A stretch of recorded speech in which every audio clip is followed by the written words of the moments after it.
live. Hello, everybody. Hi. It's been a while, hasn't it? Oh my God, I've missed you. I have missed you so much. I've missed this. Uh, and I even miss this guy. Hi. Good to see you again. Oh God, I missed you too. Actually, not that much.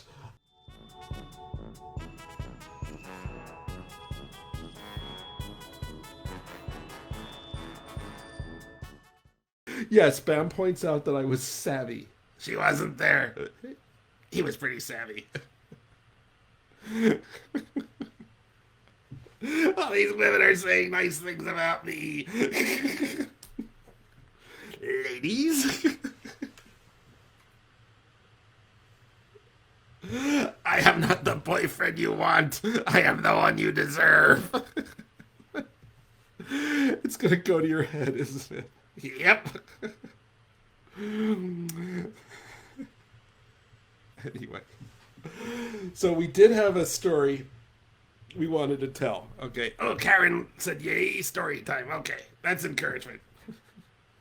Karen's one of my favorites. Yes, I know. If you'd let it happen, I would totally move into her house and like be on her hand and her puppet. And you could have the cat. We'll talk, Karen. I'll tell you his garage door code.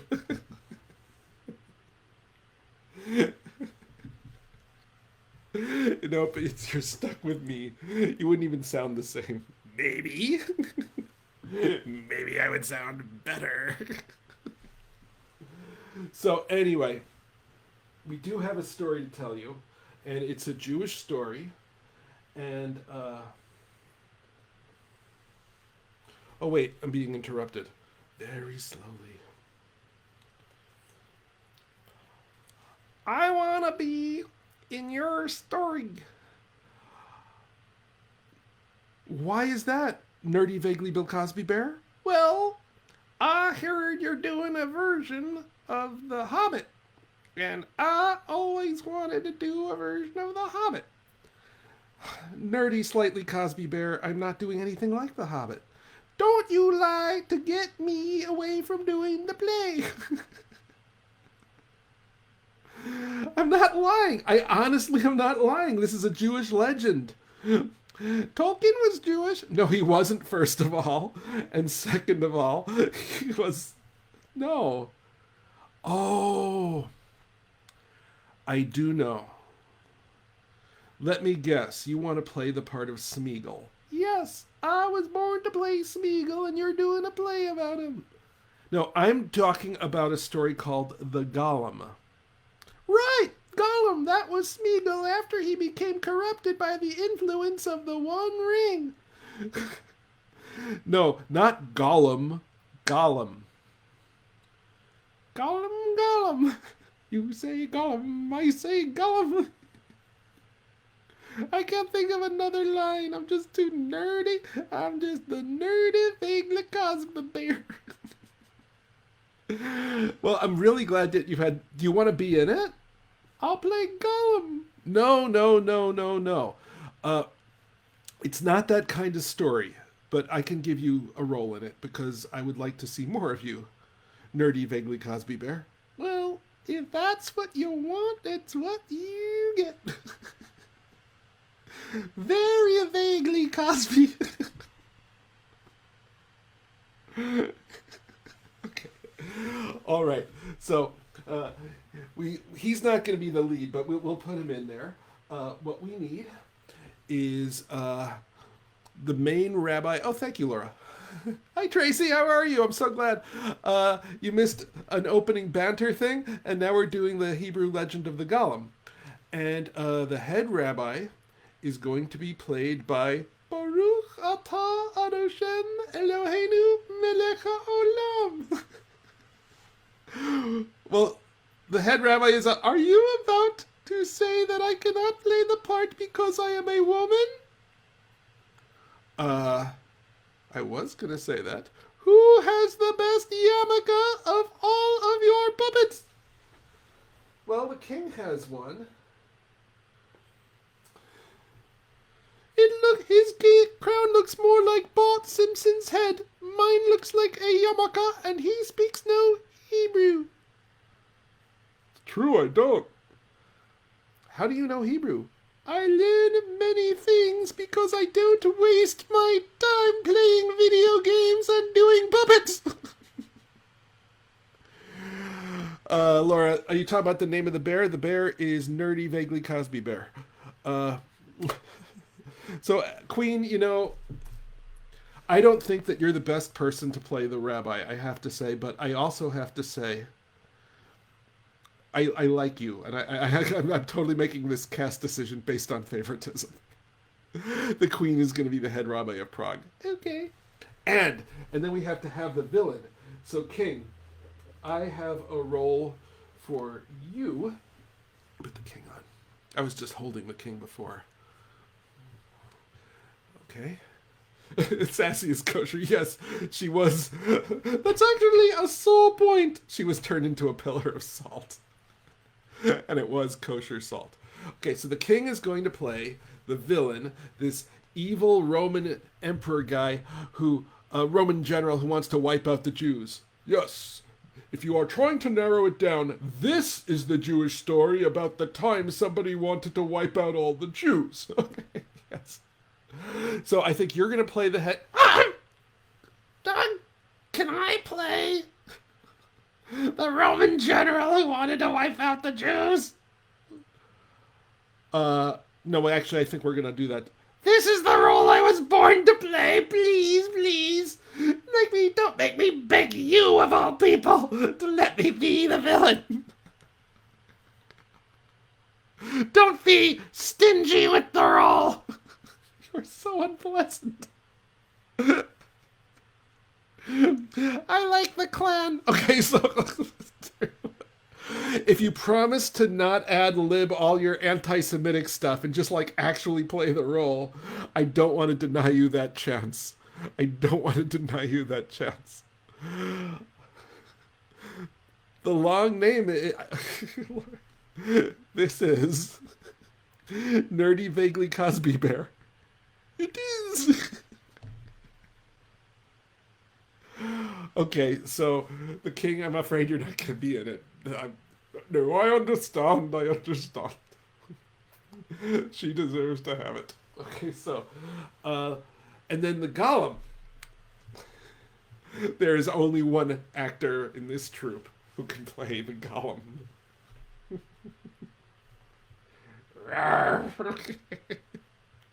I'm savage.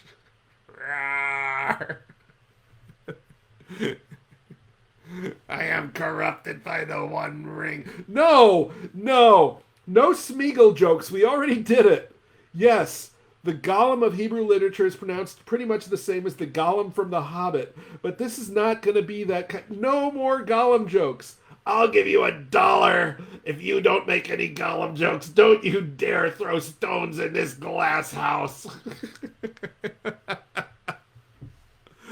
Oh, fair enough. That puppet needs payas. I don't know. Maybe. Payas. It would be cultural appropriation if I had payas. We've already covered what my religion is. I am a worshiper of puppetess.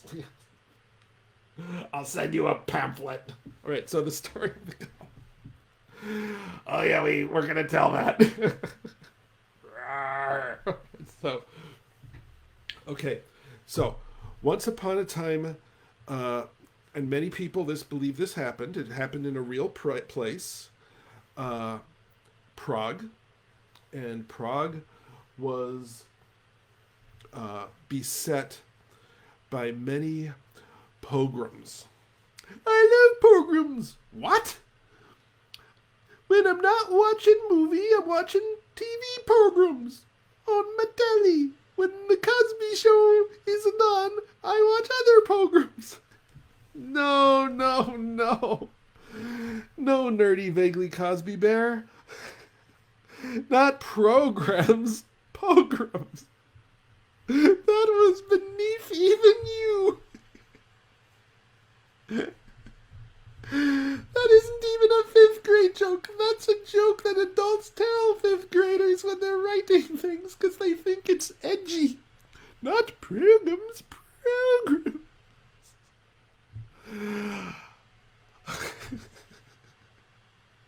Dear Lord, this is long enough. Get to the story. I'm going to be in charge of that too. In fact, I can narrate. Once upon a time there was a rabbi. His village of Prague was... No, I want to narrate. Come on, I want to roll. You know, I used to be like the star of the show.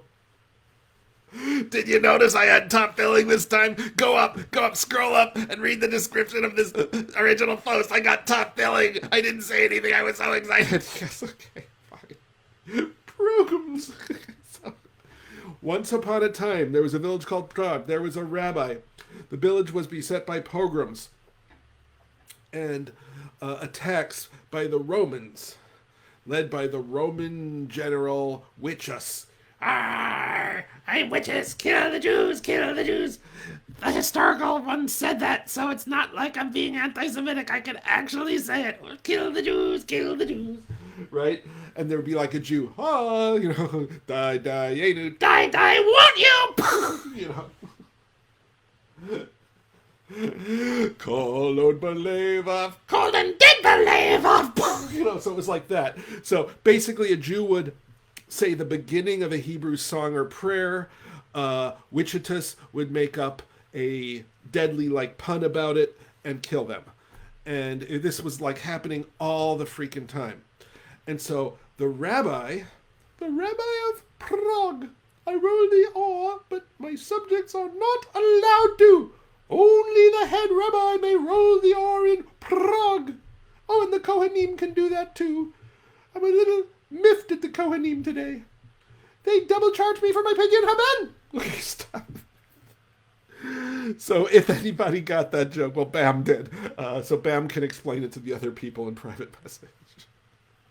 Oh, Bam. You get me. So the rabbi wanted to protect her people. And so she read some ancient books, you know, because basically the key to defeating evil wasn't a sword, it was research. Tell me this is not Lord of the Rings. What the hell? It took me a while to get it back, but no. So you're saying the head wizard went and did research to save his people? That's Gandalf. It's not. It's Prague. It's just a coincidence that the hero of this story was a lot like Gandalf. And both of them had a main character named Golem. And yes, I owe you $1. I knew it! Okay, so I'm just saying, this story is a ripoff of Lord of the Rings. No. Okay. So anyway, so the rabbi of Prague read ancient tomes and did ancient research, got some ancient clay and made it into an ancient shape. Like this. Okay? A little like a giant, but like made of clay. Right? So here's a giant made of clay. And then I'm crew. I'm helping hold up the Golem. So that's what I got to do. I am holding up the Golem. I am crew. Make Dr. Crosby shut the fuck up. That's Bing. Okay, so anyway. So the last thing that had to happen... Oh, I forgot to tell you why the Romans were attacking Prague.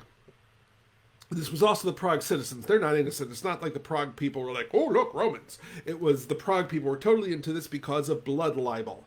Have you guys heard of blood libel? Here I am in a puppet show talking about blood libel, and I think the one person who really wants to talk about it most is the witch. Okay, so when Jews make matzah, they use the blood of Christian children. That's called blood libel, or as I call it, blood truth. Yes, the witch is anti-Semitic. So because of it was coming up to Passover, right? So Passover is when they eat the matzahs because nobody would eat them other times. They're just like bad saltines. They're saltines without salt. They're like eens. All right. He likes that joke. So what we're gonna do is they're saying, okay, Passover is coming, and so now we're really in for shit from Wichitas, and what we're gonna do is create this thing to defend us, and it's called the Golem. Okay, and it looked like this. And now you have to carve a Hebrew word on its head to make it come to life. So what word would it be? That's quite a riddle.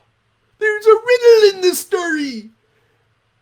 Yes, there is, nerdy vaguely Cosby Bear. So it has a golem, it has a wizard who researches, and a riddle.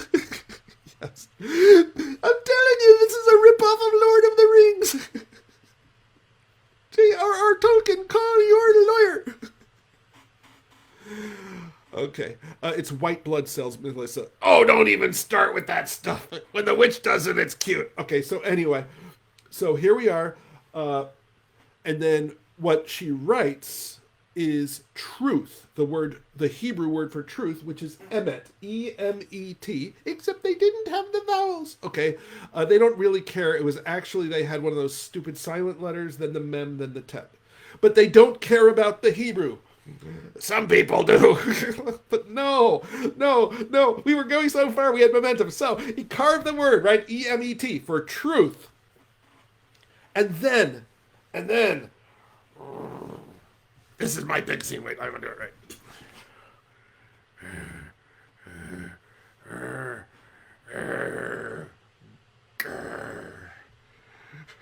What has it got in its pockets? No! No. Sorry. All right. And so, but then it was fine. It was just kind of goleming around. And in fact, on Friday night, the golem went to temple because it was Jewish. Have you ever tried to circumcise a golem? It made like a hut for people to live in. But anyway, so the golem comes in and he goes to temple. And then on Saturday, the rabbi erases Emet from its head because it's the Shabbat and it needs a day of rest. So 6 days a week it's up and around. 1 week there. And then the Romans came. I am Wichitas with my sidekick. Chet, the gym teacher. Hello, I am Chet. I am a gym teacher. And then we're gonna go kill us Jewish people. And then all of a sudden, wow, what big eyes you have! Wow, what big teeth you have! Golem. And he spit them out. And so the golems, whenever anybody attacked the Jewish people, the golem would attack them. I gotta say, I'm sorry, this is interrupting, Monster Puppet. You are doing so good as Golem. Yes, it is quite the performance. It rivals even mine. Yes. So then one Friday night, the rabbi went to bed and said, I forgot something. Did I forget to pay the Shabbat coin? No. Did I forget to be awesome? No. Did I say a lot of prayers that began with the words Baruch Atah? No, I did all that. I don't know. Good night. But what she forgot was to give the golem its day of rest. And the golem, having no Romans to eat, started just attacking things. Being very bad. I'm going to put on Post Wings Paul McCartney for you all to listen to. So it was terrible. And then the rabbi faced it down. Stop. Stop. And the rabbi realized that she had been delving in things that mortals should not delve into, and the golem was too dangerous to live. So she erased, now in English, the E in Emet. In Hebrew, the first silent letter for Emet. And just kind of, wait a second, I'm not going to let her do it. Oh, golem, do you have itchies? I have itchies. Okay, let me scratch you. Okay, so what was left was the mem and the tet, or tet, or met, and I just mispronounced a 3-letter word. Met, and met does not mean truth. Met means death. I'm having a cardiac arrest. Ah! And then he became dust and clay again. And the rabbi said, "We should end the story before we ask the question, what happens when the Romans realize that there's no more Golem? Let's end it there." Actually, could we have a quick flashback? Because I just thought of something, and you all are so kind that you're going to let me have this do-over. Okay, a quick flashback to when the Romans first, when Wichitus and the nerdy Vaguely Cosby guy come in to attack. He says, "Thou shalt, you will not pass." I'm sorry, I had to put that in. Anyway, and so that we ended before finding out we ended before finding out what happens next. Now that they are golemless, but presumably they were around because Jews were in Prague until the next big group of people pogromed out of there. So yeah. Jewish stories don't end really optimistically, right? It's always like, and we lived another day. Well, I like that one. I think that was good. Thank you for letting me be in it. Oh, thank you. Yeah, you're expecting a punchline, but no, that was a good story. I like that. And you know, people say that this story is like relevant today. Really? Because a lot of times it's unintended consequences. You make something bigger and more dangerous than you can possibly imagine, and then you can't put that golem back in the box. No, I suppose not. It's a story that does have relevance. And it teaches morals, like when Sam was so loyal to Frodo. Oh, come on! It's a callback. You used to like my callbacks. You don't like my callbacks. You don't give me stage time. Your other puppets await on the floor to kick me out the door when the story begins. Your line, I can't think of one. I need to have a partner who's better at improv. Anyway, so that was our story today. I'm sorry. We have just one person who wants to take a quick... I don't know what she wants to say, actually. She's just kind of on my finger. I wanted to say that the penguin sends his regrets. He's a good lion, and he did not attend out of anti-Semitism. He was just feeling under the weather. And so he wanted me to convey, because I got a textual message from him, and it said... Basically, I'm paraphrasing what it said. The word oi was in it a lot. Anyway, that's all I wanted to say, and I like you very much. Penguin loves you more than any of us do, but he was not here today, but he will be here next time. Okay. Well, thank you, Queen. That was a nice announcement, and my apologies for those who tuned in to see Penguin, or who is a lion puppet, and I'm sure he will be next time. I will give him an extra special role. Thank you for coming. I hope you guys had a good time. I had a really good time tonight.